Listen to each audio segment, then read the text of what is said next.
Boy, Abe with Lucas Media. Let's get to it. So Charleston White was on Cam Newton's show.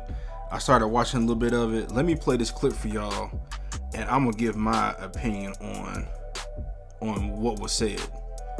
Criminal elements of our society because of our culture, right? So, what do you mean by that? Get a job and have a quarter pound of weed at the warehouse and be selling weed at work just to have a little extra money for gas. Correct.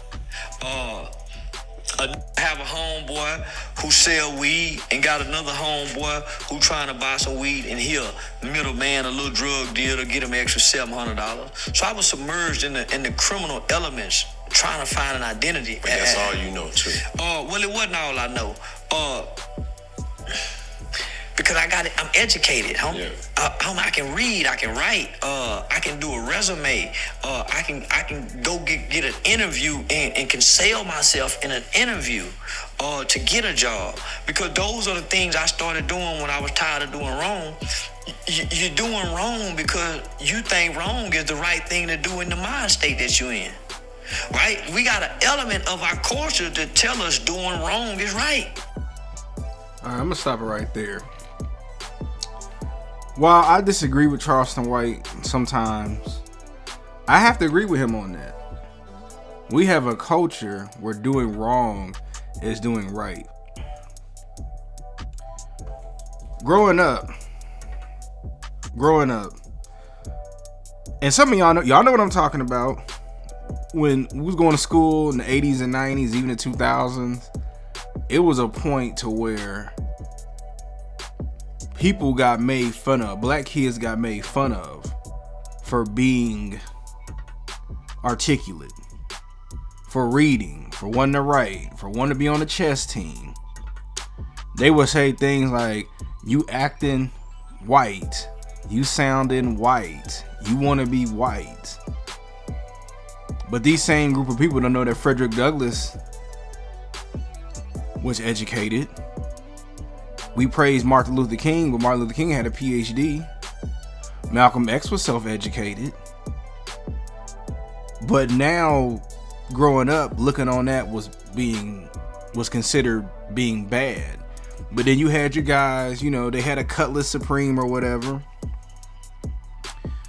$1,000 in their pocket. At least when I was coming up, Red Monkey jeans. They would have stuff like that. And all the girls would like them. All the boys, the young men would want to be like them. And it was like, even when they got locked up, it was considered praise. Free him, he'll be home soon. Even to this day, there are people that are in their 30s and 40s that's still going to jail repeatedly. And we praise them.